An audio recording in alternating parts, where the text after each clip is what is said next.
My daughter-in-law slept with my husband a week before we signed the divorce papers. I acted like I didn't know a thing. At the meeting, the lawyer handed me a document stripping me of my rights. I smiled. What I did next left everyone stunned. I'm glad you're here. Stick with my story till the end and drop a comment with the city you're watching from so I can see how far my story has traveled. The afternoon sun streamed through the lace curtains of my dining room as I set out the good china for lunch. Laurel had called earlier that morning. Her voice was unusually tight when she asked if we could talk alone. Something in her tone twisted my stomach into knots, but I shoved the feeling aside. Laurel was my daughter-in-law Raven's older sister, and though we'd always been polite, we'd never been close. I smoothed my hands over the tablecloth, the same cream-colored linen I'd used for family gatherings for 3 decades. At 64, I still took pride in keeping up traditions, in making my home warm and welcoming. The house felt too quiet lately, with just me rattling around in it. Travis, my husband of 42 years, had been distant for months, always coming up with reasons to work late or vanish into his study. And Caleb, our 35-year-old son, was so consumed with his marriage to Raven that his visits had become little more than a formality. The doorbell rang, and I opened it to find Laurel standing on my porch, clutching her purse like it was a shield. She looked pale, her usually perfect makeup smudged around her eyes like she'd been crying. "Elizabeth, thank you for seeing me," she said, her voice barely above a whisper. "Of course, honey, come on in." I led her to the dining room, noticing how her hands trembled a little as she set her purse down. "I made your favorite cucumber sandwiches and that lemon cake you liked so much last Easter." She managed a weak smile but didn't touch the food I'd so carefully arranged. Instead, she stared down at her folded hands, her knuckles white with tension. "Laurel, what's wrong? You look like you've seen a ghost." She looked up then, and in her green eyes I saw something that made my blood run cold. Pain, guilt, and under it all, a desperate kind of love.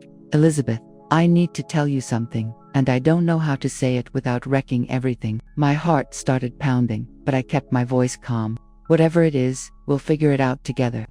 Laurel let out a shaky breath, tears pooling in her eyes. "It's about Raven and Travis." The world tilted a little, but I forced myself to sit still, my hands folded neatly in my lap. "What about them?" "They're having an affair." The words came out in a rush, like she'd been holding them back so long they exploded. "I've known for weeks. I saw them together at that little cafe downtown, the one near Travis's office. They were holding hands, kissing, acting like they were in love. I felt something inside me crack, like ice breaking on a frozen lake, but my voice stayed steady. "Are you sure?" Laurel nodded, looking miserable. When I confronted Raven about it, she didn't even bother to deny it. She just laughed and said, "It's none of your business." "But Elizabeth, the things she said about you," her voice completely cracked then. "What things?" I asked, though deep down I didn't want to hear it. She said, "You're old and boring, that Travis deserves better.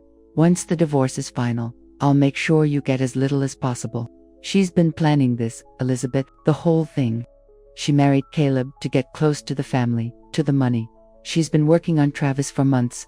The room spun, but I gripped the edge of the table and held on. 42 years of marriage, a son I raised with love and care, a daughter-in-law I welcomed with open arms, everything crumbling because of greed and betrayal. "Why are you telling me this?" I whispered. Laurel reached across the table and took my hand. "Because it's wrong. Because you've done nothing but show kindness to our family and you don't deserve this. Because Caleb doesn't deserve to be married to someone capable of this kind of deceit." She paused and wiped her eyes with her free hand. "And because I love my nephew and I can't stand to watch Raven ruin everything good in this family." I looked down at our joined hands, mine wrinkled and marked by time, hers smooth and young.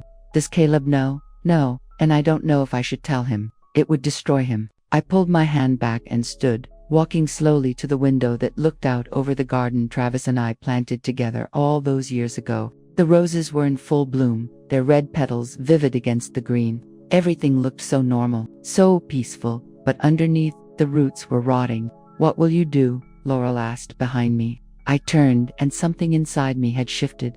The shock was fading into something cooler, more deliberate. I'd spent my whole life taking care of everyone, smoothing things over, keeping the peace, but this wasn't something that could be smoothed over. "Nothing," I said calmly. Laurel's eyes widened. "Nothing. I'm going to act like this conversation never happened.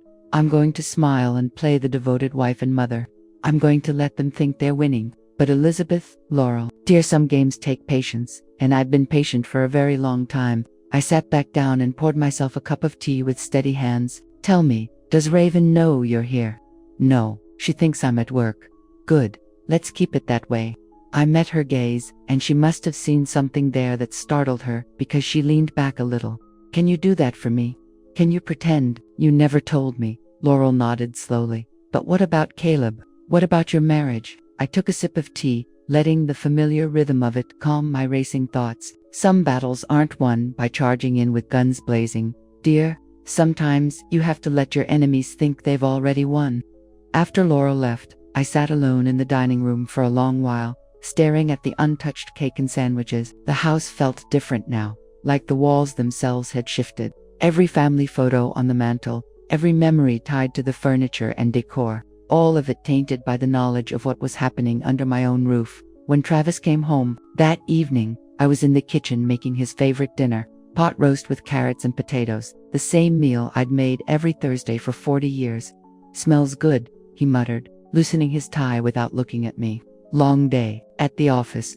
I asked with a cheerful tone, pretending not to know he'd probably spent his lunch hour with my daughter in the usual, he replied before disappearing upstairs to change while I kept setting the table, my hands moving out of habit, everything in its place.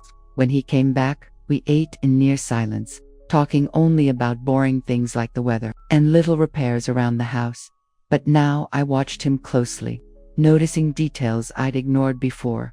The way he kept checking his phone, the new cologne he'd started wearing, the way he avoided looking at me when he spoke. 42 years, and I was finally seeing my husband for who he really was.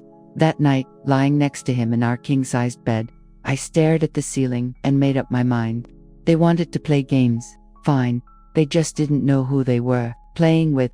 Carrying the weight of betrayal felt like walking on broken glass. Every fake smile, every pleasant little chat cut me deeper inside. But I kept it up, playing my part as the clueless wife and mother while quietly watching the whole act unravel in my own home. 3 days after Laurel dropped the truth on me, Raven showed up for our usual Sunday dinner. She floated into my kitchen in a brand new designer dress, her blonde hair perfectly done, her smile bright and fake like cheap jewelry. Elizabeth, you look wonderful, she gushed, hugging me with all the drama of a stage actress.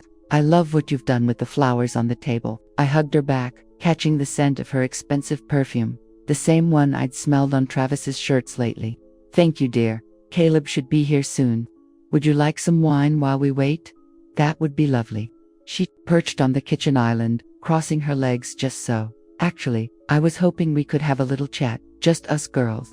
My hand stayed steady as I poured the wine, even though my heart was pounding. Of course. What's on your mind? Raven took a tiny sip and leaned in like she was sharing some juicy secret. I'm worried about you, Elizabeth. About you and Travis. The nerve of her nearly left me speechless. Here she was, the one who wrecked my marriage, pretending she cared. Oh, why would you be worried? Well, you two seem so distant. Lately, at family get-togethers, there's just tension. She laid her manicured hand over mine like she actually felt sorry for me. Marriage can be really tough after so many years. The spark just fades sometimes. I nodded, as if her words deserved thought. You know, you might be right. We have been going through a rough patch. Her eyes lit up with satisfaction, though she tried to hide it behind that fake concern. Have you thought about seeing a therapist? Or maybe it's time to figure out what would actually make both of you happier in the long run. You think we should get divorced? I asked, keeping my voice deliberately even. I'm not saying that. She quickly backpedaled, but I could see the spark of excitement under her concerned expression. I just think life's too short to stay in a marriage that doesn't fulfill you. You deserve to be happy, Elizabeth. You deserve someone who truly appreciates you. The irony was suffocating. That's very kind of you to say. I care about this family, she went on, her voice slipping into a rehearsed kind of sincerity. Caleb would want both his parents to be happy, even if that meant being apart. And honestly, you're still such an attractive woman. I'm sure plenty of men would be thrilled to have someone like you. I smiled and nodded, playing the part of the clueless older woman being gently nudged. toward divorce by her caring daughter. Inside, though, I was recording every word, every gesture, every calculated move. When Caleb got home, everything changed. Raven suddenly became the doting wife, hanging on his every word, touching his arm, laughing way too hard at his jokes. But I noticed how her eyes flicked toward the doorway every time Travis's car pulled up outside. Travis came into the dining room about 20 minutes late, saying he'd been stuck at work. Raven's cheeks flushed when he kissed me on the cheek. Hello. And I caught the way their eyes locked for just a little too long across the table. Sorry, I'm late, Travis said as he took his seat. Crisis with the Matthews account. No problem at all, Caleb answered. We were just talking about the vacation Raven and I are planning for next month. Oh, that's right, Travis said, perking up. Where were you thinking of going? We haven't decided yet, Raven answered, her voice more breathy than usual. Maybe somewhere warm, tropical, a place where we can just escape from everything. The way she looked at Travis when she said escape made my stomach turn. Still, I kept cutting my roast beef with steady hands and a polite smile. That sounds wonderful, I said. You young folks work so hard, you deserve a break. After dinner, while Caleb and I cleared the dishes, Raven and Travis stayed at the table, their voices low and close. I strained to catch pieces of what they said. Can't keep doing this. Raven's voice came through, urgent and pleading.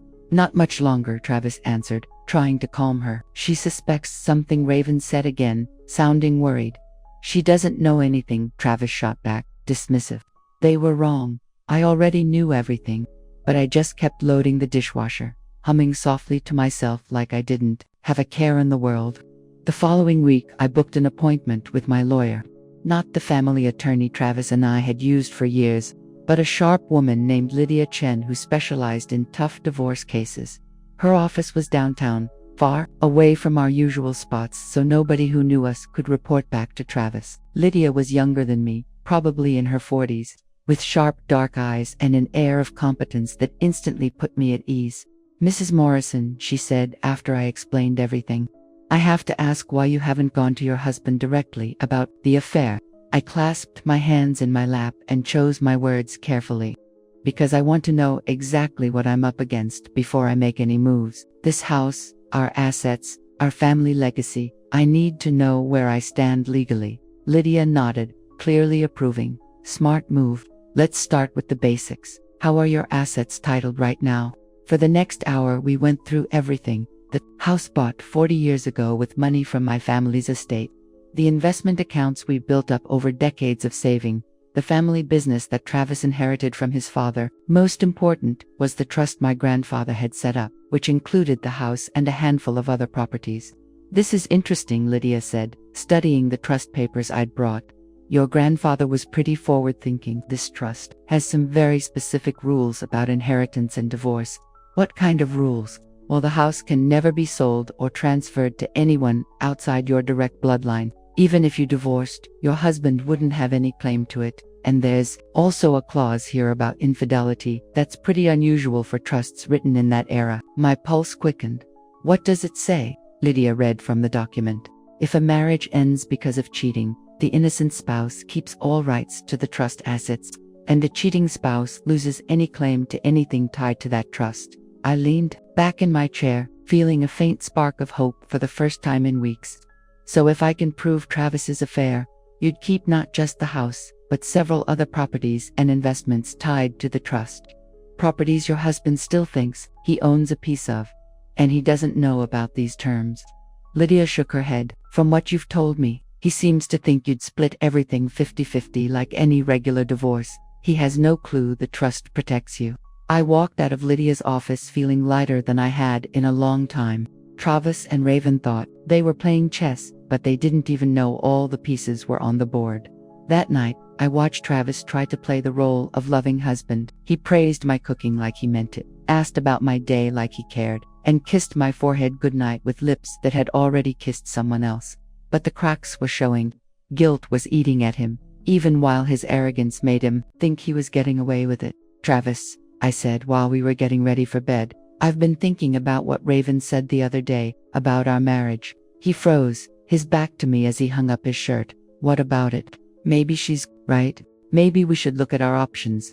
He turned then, and there was something in his eyes. Relief, excitement. Are you saying you want a divorce?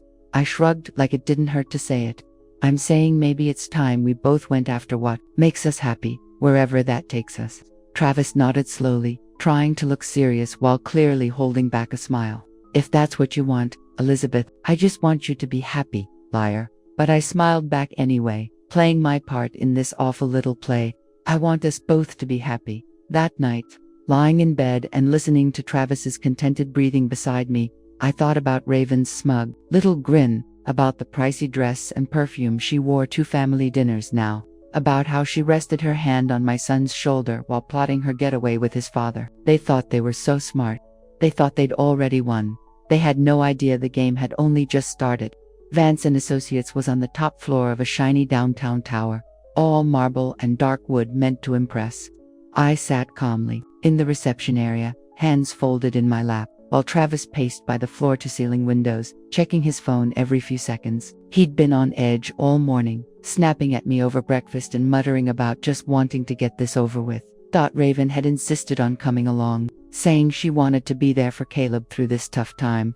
She sat next to my son, now, her hand firmly on his thigh, while she murmured comforting words in his ear. Caleb looked shattered, his face pale and tight. He still believed this divorce was a joint choice, a sad but civil end to a marriage that had just run its course. If only he knew the truth. Mrs. Morrison, Mr. Morrison, a tall silver-haired man in an expensive suit, walked over to us. I'm Elliot, Vance. Thank you for coming in today. Travis had picked Vance himself, claiming he was the best divorce lawyer in town. What Travis didn't say was that Vance was also an old buddy from their country club, something I uncovered when I looked into him myself. We were shown into a conference room with a huge table surrounded by leather chairs. Vance sat at the head, spreading papers out over the shiny surface like he'd done it 1,000 times. Travis sat to his right, and I took the seat directly across from them, close enough to see everything but a little removed from the action. Before we get started, Vance said, his voice smooth and commanding like someone used to running the room, I want to make sure everyone understands this is supposed to be a friendly split. Both sides have said they want to handle this with dignity and fairness. I nodded politely. Of course, that's what we both want. Travis glanced at me, probably surprised by how agreeable I sounded. He'd expected pushback, tears, drama. Instead, I'd been calm and cooperative from the start, which clearly threw him off. Excellent, Vance went on. Now, let's look at the proposed settlement. He slid a thick folder across the table to me. As you'll see, we've worked to divide the marital assets fairly based on the length of the marriage and what both parties have contributed. I opened the folder and started reading, keeping my face neutral, even though what I read made my blood boil. According to Vance's proposal, I would get the little downtown condo we'd bought as an investment 15 years ago, plus half of our joint savings and a small monthly alimony check. Travis would keep the family house, the business, the vacation homes, and most of our investments. This seems a little one-sided, I said evenly, without looking up from the papers. Vance cleared his throat. I get what you're saying, Mrs. Morrison, but we need to be realistic here. Your husband has always been the main provider, and the business needs steady leadership.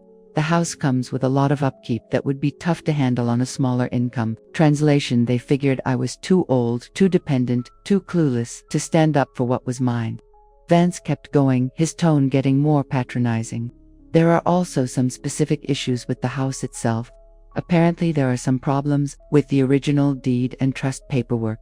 Until those get sorted out, it makes sense to keep the property under Mr. Morrison's name to avoid any legal mess. I almost laughed at how bold they were. They were basically trying to take my family's house by making up legal problems. I noticed Raven sitting a little taller, probably already picturing how soon she could redo the master bedroom. I see, I said quietly. And these problems, when do you think they'll be fixed? Vance waved it off like it was nothing. These things can drag on for years. Generational transfers, trust changes, it's pretty complicated. Honestly, it's just easier for everyone if we keep it simple. Uncle Travis leaned in, his voice soft like he was explaining one of his big business deals to me, like he had so many times before. Elizabeth, I know this is hard, but Vance knows what he's doing. This way you won't have to stress over property taxes, maintenance, all that hassle. The condo will be just right for you, much more manageable. Manageable? Like I was some kid who couldn't handle grown-up responsibilities. I looked around the table, studying each of them. Vance, looking smug and proud of himself for twisting the legal jargon to his advantage. Travis trying to look caring while barely hiding how thrilled he was to get what he wanted. Raven, her eyes shining with victory, already seeing herself as the lady of my family's home. And Wade, my sweet boy, looking uneasy but trusting his parents to play fair. Well, I said, snapping the folder shut softly. I guess you've thought of everything. Vance smiled, probably sure he'd won. We've tried to cover all the bases, yes. Of course you're welcome to have your own lawyer look things over, but I think you'll see it's all pretty standard for this kind of situation. A situation like this, a loyal wife of 42 years being tossed aside so her husband could play house with their daughter-in-law. That won't be necessary, I said as I reached for the pen Vance held out. Where do I sign? The room went completely quiet. Even Raven looked caught off guard by how quickly I gave in. Are you sure, Mom? Caleb asked, his voice unsure. Maybe you should take some time to think it over. I turned toward my son, this good man who still believed in fairness and decency because I'd raised him that way. And I smiled. Sweetheart, sometimes, in life you have to know when to fight and when to accept the truth. Your father and I had a good run, but it's time for both of us to start new chapters. Travis was frowning now, clearly confused by how easily I was giving up. He'd expected a fight, probably even prepared his arguments and excuses for why he deserved everything. My calm acceptance was making him uneasy. The signature goes here, Vance said, pointing at a line at the bottom of the last page. And here, an initial here. I signed my name in steady, deliberate strokes, each letter sharp and clear. Elizabeth Morrison. The same signature I'd written on our marriage license 42 years ago, back when I believed in forever. There, I said, setting the pen down and looking Travis straight in the eye. I hope this gives you everything you're looking for. Something flickered in his eyes just then. Guilt, maybe, or a last-second realization of what he was destroying, but it vanished quickly, replaced by the smug satisfaction of a man who thought he'd gotten away with betraying his wife. Raven could hardly sit still. She reached over and squeezed Caleb's hand, her voice breathless with excitement. I'm so proud of how maturely you're both handling this. It takes real strength to put family first. Family first. The woman sleeping with her father-in-law was lecturing me about putting family first. Thank you, dear, I said warmly. That means so much coming from you. As we got ready to leave, Vance gathered the signed papers with obvious satisfaction. I'll file these with the court tomorrow. The divorce should be final within 60 days. 60 days until Travis could marry his son's wife. 60 days until Raven thought she'd be moving into my family's house. 60 days until they learned some games come with rules the players don't even know about. Outside the building, Caleb hugged me tight, his eyes glistening with tears he wouldn't let fall. Mom, are you okay? You seem so calm about all this. I patted his cheek. This boy who looked so much like his dad had at that age back when Travis still had a soul. I'm fine, sweetheart. Everything is going to turn out just the way it's supposed to. Raven slid up next to us, her arms wrapping around Caleb's waist with practiced possessiveness. Your mother is incredibly strong, baby. She's going to be so much happier now. I'm sure I will be, I said, meeting her victorious gaze with a calm smile. I'm sure we all will be. As they walked away, I heard Raven's eager voice talking about helping me pack, about finding me a cute retirement community where I could meet friends my own age, about how much simpler life would be for everyone now. I stood there in the shadow of the high-rise, watching my husband and daughter-in-law bask in their so-called victory, feeling a cold, quiet satisfaction settle deep in my chest. They thought they'd won. They thought they'd outsmarted the naive old woman who'd spent 42 years putting everyone else first. They didn't know that in exactly 60 days, when their divorce was final and they tried to claim their prizes, they'd find out that some property doesn't belong to husbands or wives, but to bloodlines that run back generations.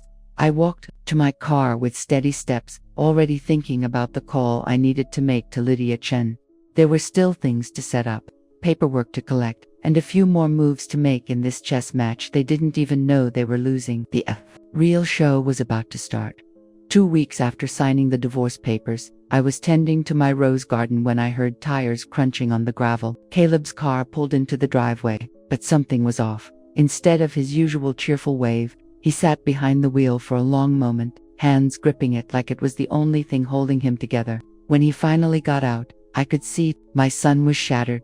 His normally polished look was a mess, shirt wrinkled, hair unkempt, but it was his eyes that broke me. They had the empty, wrecked look of someone whose world had just fallen apart. Caleb, I set down my gardening shears and rushed to him. Sweetheart, what's wrong? He looked at me for a moment. His mouth opened and closed like he couldn't figure out what to say. Then his face fell apart, and he collapsed onto my front steps like a puppet whose strings had been cut. She's been lying to me, he whispered, his voice raw and full of hurt. All this time, she's been lying.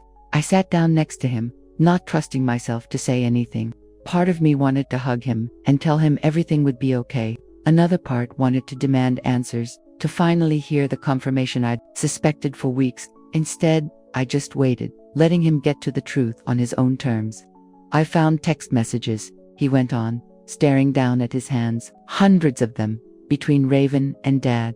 They've been planning this whole thing for months. My chest ached for him, but I kept my voice steady.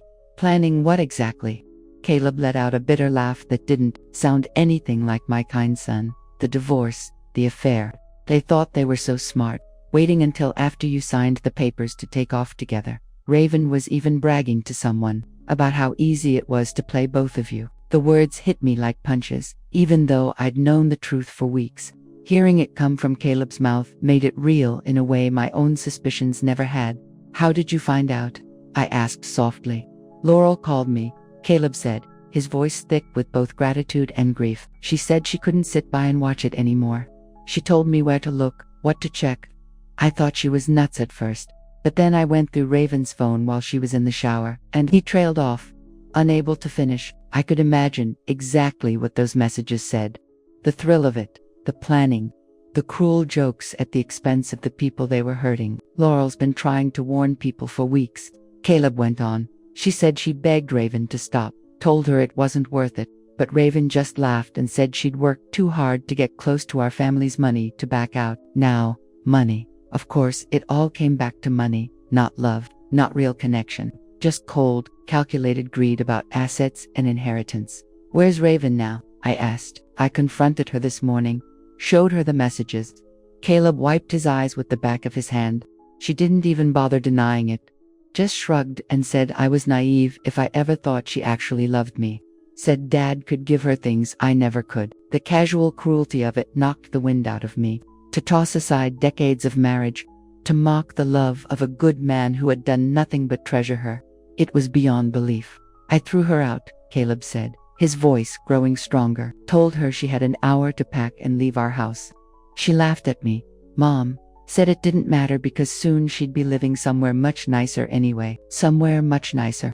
My family home, which she assumed would soon be hers. I'm so sorry, sweetheart, I said at last, letting myself rest a hand on his shoulder. You didn't deserve any of this. Caleb looked up at me then, his eyes shining with tears he wouldn't let fall. How are you so calm about this? Dad betrayed you too. He threw away 42 years of marriage for her. I studied my son's face. This man I'd raised to believe in decency and loyalty. And I made a choice. He deserved to know he wasn't alone in this, that someone else had been fighting for what was right. Caleb, there's something I need to tell you about the divorce, about what really happened in that lawyer's office. Over the next hour, I told him everything. About Laurel's warning, about my weeks of quiet watching, about Lydia Chen and the trust provisions Travis and Raven knew nothing about. Caleb listened in stunned silence as I explained how I had played the part of the naive, defeated wife while secretly gathering evidence and planning my real move. You knew, he whispered when I finished. All this time, you knew what they were doing. I knew, I confirmed. And I let them think they'd won because sometimes the smartest move is to let people show you exactly who they are before you make yours. Caleb stared at me like he was seeing me for the first time. Mom, I had no idea you were so strategic. I gave him a sad smile. 42 years of marriage teaches you a lot about people, sweetheart, including when to fight and when to wait for the right moment. So what happens now? When Dad finds out about the trust, that's up to him. And Raven, I said, standing and brushing dirt from my gardening clothes, they made their choices. Now they get to live with the consequences. Caleb stood too, looking more like himself than he had since he arrived. What about us? I mean, I know Raven is my wife, or was my wife, but I can't just pretend this didn't happen. You don't have to pretend anything, I assured him. You're the one who's been wronged here. You have every right to stand up for yourself. Almost like our conversation had called her. Another car rolled up the driveway. This time it was Laurel, her face tight with worry as she rushed over. Caleb, I'm so sorry, she said, her voice heavy with emotion. I know this is all my fault. If I hadn't told you to look, you saved me. Caleb cut in, his voice steady. If you hadn't warned me, I would have wasted months or even years married to someone who was just using me. You kept me from throwing my life away on a lie. Tears welled up in Laurel's eyes. I should have spoken up sooner. I should have done more to protect you. I watched them both, noticing how Laurel's raw remorse stood in stark contrast to Raven's cold, calculated manipulation. Where Raven was all sharp edges and schemes, Laurel radiated warmth and sincerity. Even through her guilt and hurt, she was focused on Caleb's well-being. Laurel, I said softly, you did the right thing. You chose honesty and loyalty over what was easiest for the family. That takes guts. She looked at me with surprise and gratitude. I was so afraid you'd hate me for bringing this into your family. You didn't bring anything into our family, I replied. You just uncovered what was already here, festering in the dark. Now we can face it in the open. Caleb stepped closer to her, his hand hovering near her shoulder, like he wanted to offer comfort but wasn't sure if he should. Laurel, I need you to know how grateful I am. Not just for the warning, but for being truthful when it would have been so much easier to stay quiet. The look they exchanged carried something fragile but new, not romance, not yet. More like a recognition of shared values, of mutual scars, and maybe the hint that something good could come from all this hurt. I should go, Laurel said suddenly, realizing she might be intruding on a family mess. You two probably need some time to work through all this. Actually, Caleb said quickly, would you like to stay for dinner? Mom makes the best pot roast in the county, and I think we could all use some normal conversation right now. Laurel glanced at me for permission, and I smiled warmly. I'd love for you to stay. It's been way too long since we had some honest talk at this table. As the three of us headed back toward the house, I could feel the air around us start to change. The thick, toxic fog that had been hanging over this family was finally starting to lift. Raven's betrayal had hurt like hell, but it had also laid bare who everyone really was. Caleb was tougher than I'd ever realized, ready to face ugly truths and make the hard choices. Laurel was showing herself to be everything her sister wasn't, loyal, honest, selfless, and I'd found my own strength again, my ability to plan, to wait, to fight for what mattered. That night, sitting at my kitchen table swapping stories and laughter, I watched Caleb and Laurel together. There was something healing in the way they connected, a quiet understanding that they'd both been hurt by someone they loved, but that didn't have to define them. You know, Laurel said softly as we cleared the dishes, Raven always said I was too soft, too trusting. She said nice people finish last. Caleb stopped what he was doing and looked at her intently. I used to think being decent was enough, that if you treated people right and trusted them, they'd return the favor. And now? I asked, wondering how this experience had changed my son. Caleb glanced at Laurel, then back at me. Now I think being decent is still right, but it doesn't mean you have to be naive. You can be kind and still protect yourself. You can trust people who earn it. As the evening wound down and Laurel got ready to leave, Caleb walked her to her car. Through the kitchen window, I watched them stand in the driveway, talking quietly. Their conversation was close and serious. When he finally came back inside, there was something different in his eyes. She's remarkable, he said simply. Yes, she is, I agreed. Very different from her sister. Caleb nodded thoughtfully. I keep thinking about what you said earlier about letting people show you who they really are. Raven showed me exactly who she was, but I was too blind to see it. But Laurel, she's been showing me who she is too, and I almost missed it because I was so focused on the wrong person. The heart heals, Caleb, and when it does, it usually sees more clearly than before. That night, as I got ready for bed in the house that would soon legally be mine again, I thought about how strange life can be. Raven's betrayal had been brutal, but it also made room for truth, for real connections, for new beginnings, rooted in honesty instead of lies. In trying to tear our family apart, Raven had actually revealed its strength. She'd stripped away the fake loyalties and masks, leaving only what was real and worth keeping.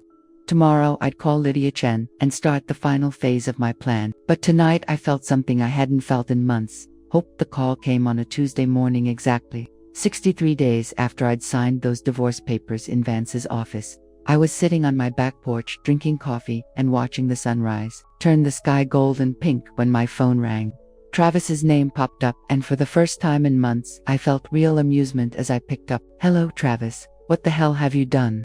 His voice was raw with panic and anger, all his fake politeness gone.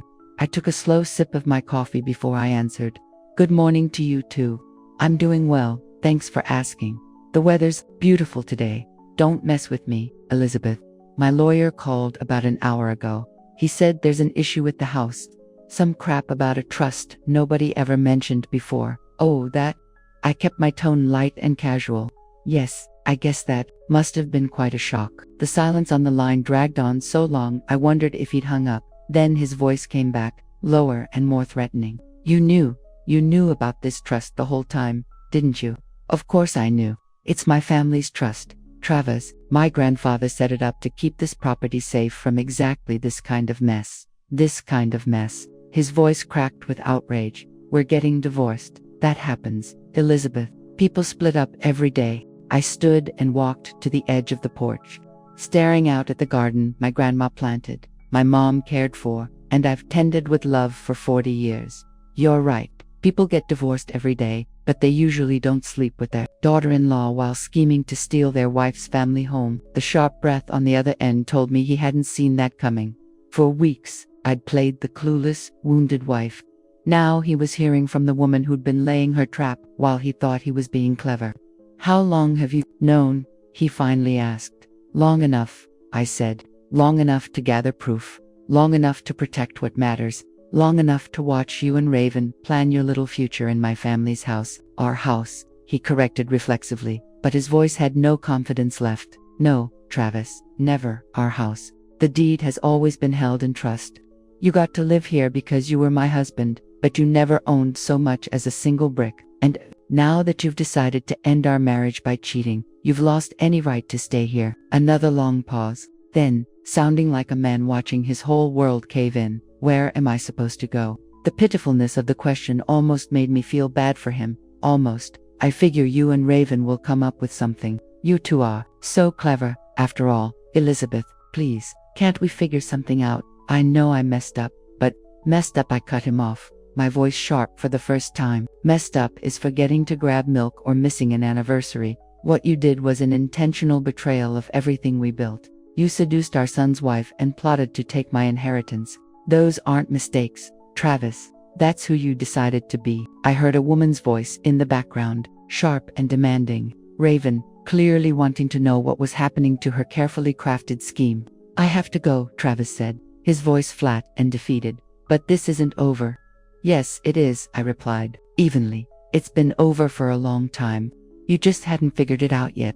After hanging up, I sat back down and finished my coffee in quiet peace. The phone rang a few more times. Travis's number.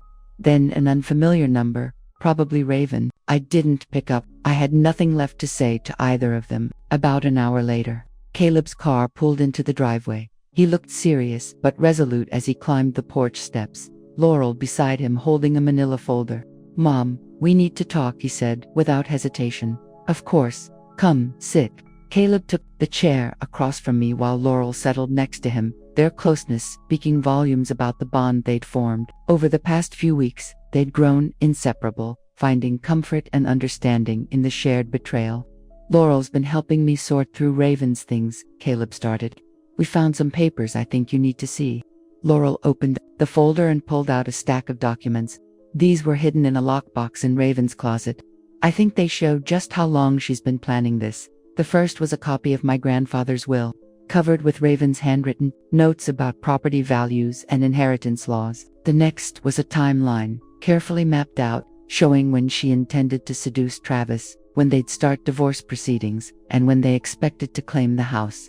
But it was the third document that made my blood run cold. It was a life insurance policy on me, taken out by Raven 6 months ago, with herself listed as the beneficiary. "She forged your signature," Laurel said softly. "I checked with the insurance company. They have no record of you ever agreeing to this policy. Caleb's face was white with rage. She wasn't just planning to steal from you, Mom. She was planning to. He couldn't finish. I stared at the policy, feeling a deep chill that had nothing to do with the morning air. The woman I'd welcomed like a daughter into my family had been plotting not just to ruin me financially, but maybe something even worse. There's more, Laurel went on, pulling out a printed email. This is from a private investigator Raven hired to dig into your family's assets. She's been digging into the trust for months, looking for loopholes. The investigator's report was detailed and chilling. It didn't just outline the trust provisions, it documented my daily habits, my medical history, even my relationships with neighbors and friends. Raven had been watching me the way a predator stalks prey. Caleb, I need you to take these papers to the police, I said, my voice steady even though my chest felt like it was caving in. The forged insurance policy alone is a felony. Already done, he said. I called Detective Ruiz this morning. He's opening an investigation into identity theft and insurance fraud. We sat there in silence for a moment, letting the weight of Raven's betrayal settle around us. She hadn't just been unfaithful. She'd been deliberately working to tear this family apart. There's something else, Laurel said hesitantly. Something I probably should have told you weeks ago. Caleb squeezed her hand, nodding. Go ahead. Raven isn't just manipulative and greedy. She's dangerous. This isn't the first time she's done something like this. Laurel's voice dropped to barely a whisper. Our Aunt Mabel died 2 years ago. Sudden heart attack. Really unexpected. Raven was taking care of her at the time, managing her medications. The implication hung between us like a toxic cloud. Caleb's hand tightened around Laurel's. The doctor said it could have happened to anyone. Laurel continued. Mabel had a heart condition, and sometimes these things just happen. But afterward, Raven inherited Mabel's house and her savings, and she didn't seem sad about it at all. She looked satisfied. Did you tell the police about this? I asked. Laurel nodded. Detective Ruiz is looking into Mabel's death too. He said if they find enough evidence, they might even exhume the body. We were cut off by the sound of a car tearing up the driveway with unnecessary aggression. Through the trees, I spotted Travis's Mercedes, followed by a small moving truck. Raven stepped out of the passenger seat like a storm unleashed, her perfect mask finally cracking to show the predator beneath. That's my cue to head inside, I said, getting to my feet. Caleb, would you and Laurel handle this? I don't think I can look at either of them right now without saying something I'll regret. From my living room window, I watched the confrontation unfold on the front lawn. Raven was screaming at Caleb, her face contorted with fury as she jabbed a finger at the house. Travis stood by the moving truck, shoulders sagging in surrender. 2 big movers hovered awkwardly, unsure whether to unload. Caleb's voice came through the glass, steady and unyielding. You're not welcome here, Raven. Neither of you are. This is my house, Raven shrieked. We signed papers. It's ours. No, Laurel said, stepping up to stand next to Caleb. It never was, and it never will be. Raven shot her sister a look full of venom. You did this. You turned them against me. You're just jealous because I found a way out of our pathetic family, and you're still stuck being nothing. I'd rather be nothing than be you, Laurel replied quietly. Raven lunged at her sister like she meant to hit her, but Caleb moved in front of her, his presence alone stopping her cold. For a second, the 3 of them froze in place, Caleb and Laurel standing strong together, Raven alone in her rage and desperation. Get off my property, Caleb said, his voice carrying a weight I'd never heard from him before. Both of you, you have 5 minutes to get in that truck and leave, or I'm calling the police. Travis finally spoke, his voice weary and defeated. Come on, Raven, it's over. But Raven wasn't ready to admit it.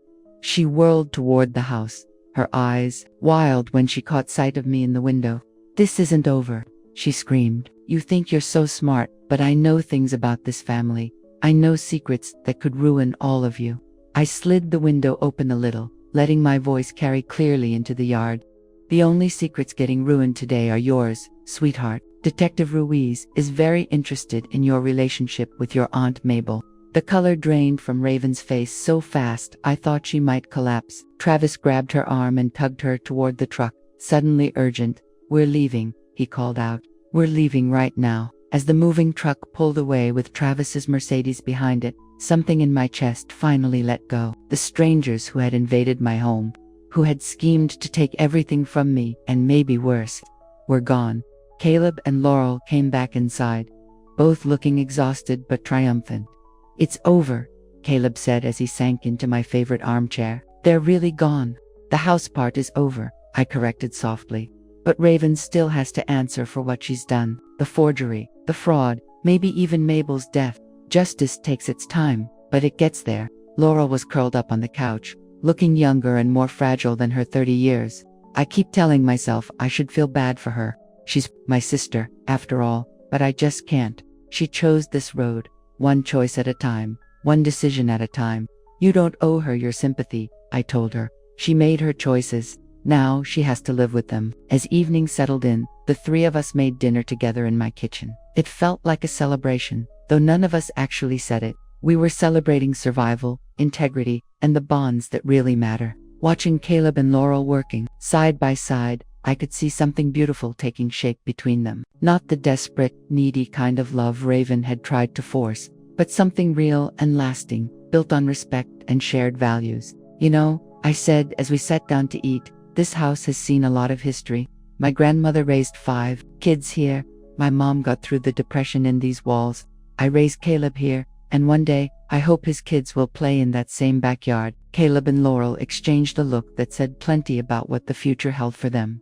"But tonight," I added, raising my glass of wine, "we celebrate the fact that this house will stay in the hands of people who truly understand what family means." As we toasted to new beginnings, I felt the quiet satisfaction of a battle well fought and won. Raven and Travis had tried to destroy everything I held dear, but in the end, all they managed to do was show me what was truly precious. 6 months later, I stood in my kitchen preparing Thanksgiving dinner, the same kitchen where I had endured Raven's fake sympathy and manipulations. But today, the space felt completely different, warm, honest, filled with genuine laughter and love. Caleb was at the stove, carefully basting the turkey with the same focus he'd had as a little boy, learning to tie his shoes. Laurel sat at the kitchen island, her engagement ring catching the afternoon light as she chopped vegetables for the stuffing. They had announced their engagement a month ago, and seeing them together still filled me with quiet joy. "Mom, the timer for the sweet potatoes is going off," Caleb called, his sleeves rolled up and an apron covering his shirt. "I've got it," Laurel said, sliding off her stool with practiced ease. Over the past few months, she'd become an essential part of our household rhythm, helping with the cooking, gardening, and all the little things that turn a house into a home. The doorbell rang, and I went to answer it, expecting the Crawfords from next door, who I'd invited to join us for dinner. Instead, Detective Ruiz stood on my porch, his expression serious but not grim. "Mrs. Morrison, I hope I'm not interrupting your holiday." "Not at all. Detective, come on in. Would you like some coffee? We've got plenty of food if you feel like staying for dinner." He followed me into the living room, politely turning down the offer. "I wanted to fill you in on the investigation before the holiday weekend." Caleb and Laurel stood in the doorway, both tense and waiting. "Raven Holbrook has been officially charged with insurance fraud, identity theft, and conspiracy to commit fraud," Ruiz started. "The DA is confident they'll secure convictions on all counts." "And Mabel?" Laurel asked softly. Ruiz's face grew even more serious. "The exhumation showed traces of digitalis in your aunt's system, levels consistent with deliberate poisoning, not just an accidental overdose from her heart meds." Laurel covered her mouth with her hand. "She really killed her. We're putting together a first-degree murder case. Raven's fingerprints were found on the medicine bottles, and we learned she'd been researching digitalis online for weeks before Mabel died." A chill ran through me that had nothing to do with the November air. "What about Travis?" "No evidence he was involved in Mabel's death, but he's been charged as an accessory in the fraud schemes, and his cooperation will probably mean a lighter sentence." After Ruiz left, we sat there in the living room, taking it all in. Justice was finally happening, but it still felt empty somehow. Mabel was gone, Caleb's marriage was in ruins, and 42 years of my life had still been built on a foundation that collapsed the second my husband chose betrayal over loyalty. "You okay, Mom?" Caleb asked when he noticed how quiet I'd gotten. I thought about it before answering. "I'm relieved," I finally said, "relieved that Raven can't hurt anyone else, relieved that Mabel's getting justice, but mostly relieved that we made it through this with our integrity intact." Laurel reached over and squeezed my hand. I keep thinking about all the what ifs. What if I hadn't told you about the affair? What if you hadn't known about the trust? What if Raven had won? But she didn't, Caleb reminded her. And we're stronger now because of it. He was right. The last 6 months had tested us in ways I never imagined, but we'd come out more connected, more honest, more clear about what really matters. The Crawfords showed up a little later, followed by Lydia Chen and her husband, who we'd invited after finding out we all loved gardening. The dining room soon filled with voices and laughter, the kind of warmth you can't fake or force. When we finally sat down to eat, I looked around at everyone at the table. Real friends, chosen family, people who cared about each other, with no hidden motives. That's what Raven never understood, that real wealth isn't about property or money, it's about the quality of the relationships you build. Before we eat, I said, standing and raising my wine glass, I want to say something. The room went quiet, all eyes turning to me. This year has been one of the hardest of my life. I lost a marriage I thought would last forever. I found out that someone I loved was capable of a betrayal I never could have imagined. I learned my own family was under attack from within. I paused, meeting every pair of eyes at the table. But I also discovered I'm stronger than I ever believed. I learned my son is a man of integrity who chooses love over revenge. I found out that sometimes the best gifts come disguised as losses. I looked straight at Laurel. This woman who had the courage to speak the truth when silence would have been easier. I realized family isn't just about blood. It's about the people who stand by you when the world is trying to rip you apart. The people who choose honesty over comfort, loyalty over self-interest. Caleb stood and lifted his own glass. To Mom, who taught us that grace under pressure isn't just a saying, it's a way of life. To Elizabeth, Lydia added, who proved that patience and planning can overcome any adversary. To new beginnings, Laurel said softly, and to the families we choose just as much as the ones we're born into. As our glasses clinked, I felt a profound sense of completion, not because the story was over. Caleb and Laurel would marry in the spring. There would be grandkids someday. Life would keep going, with all its joys and its struggles. But because I finally understood who I was beyond being Travis's wife or Caleb's mom, I was Elizabeth Morrison, keeper of my family's legacy, protector of what mattered, survivor of betrayal, and architect of my own future. After dinner, as our guests were getting ready to leave, Lydia pulled me aside. Have you thought about what you're going to do with the downtown condo? She asked. The one from the divorce settlement. I smiled. I'm thinking about turning it into a refuge for women rebuilding their lives after divorce. Nothing fancy or institutional, just a quiet place where someone can stay while figuring out her next chapter. Lydia nodded in approval. Raven probably thought she was taking something valuable from you with that settlement. She didn't realize she was giving you away to help other women going through the same thing. Funny, isn't it? Her greed became the foundation for something truly meaningful. Later that evening, after Caleb and Laurel had gone home to their apartment, I walked through the quiet house, switching off lights and checking the locks. The same ritual I'd done for 40 years, but now it felt different, peaceful instead of routine, secure instead of automatic. In my bedroom, I opened the jewelry box where I kept the things that meant the most to me. Past the pearl necklace my mom had given me, past the gold bracelet from my grandma, I finally found what I was looking for. My original wedding ring, that simple gold band Travis slipped on my finger, back when we were young and full of dreams. I held it up to the light and read the engraving inside. Forever and always, D forever, had lasted 42 years. Always ended the day he chose another woman over his family. But that didn't erase the good years, or the love that was real, even if it didn't last. I put the ring back in the box, not with anger or sadness, but with acceptance. That part of my life was over, but my story wasn't finished. My phone buzzed with a text from Caleb. Thank you for an amazing Thanksgiving, Mom. Laurel and I are so grateful to have you in our lives. I typed back, thank you for becoming the man I always knew you could be. Sleep well. Then another message popped up, this one from Laurel. I never had a mother who believed in me the way you do. Thank you for showing me what real strength looks like. I wiped the tears from my eyes. At 64, I was learning that some of life's best gifts come in the second act, when you finally know your worth and refuse to settle for less. The house creaked and sighed around me, familiar sounds of a place that had survived so many storms and would survive many more. I thought about my grandma, who raised 5 kids in this house during the Depression. I thought about my mom, who kept it a sanctuary during World War II while my dad was overseas. I came from a line of strong women who protected what mattered and faced hardship with grace and grit. Raven tried to break that chain, but she only made it stronger. Tomorrow, I'd start planning the shelter for divorced women, using the condo that was supposed to be my consolation prize.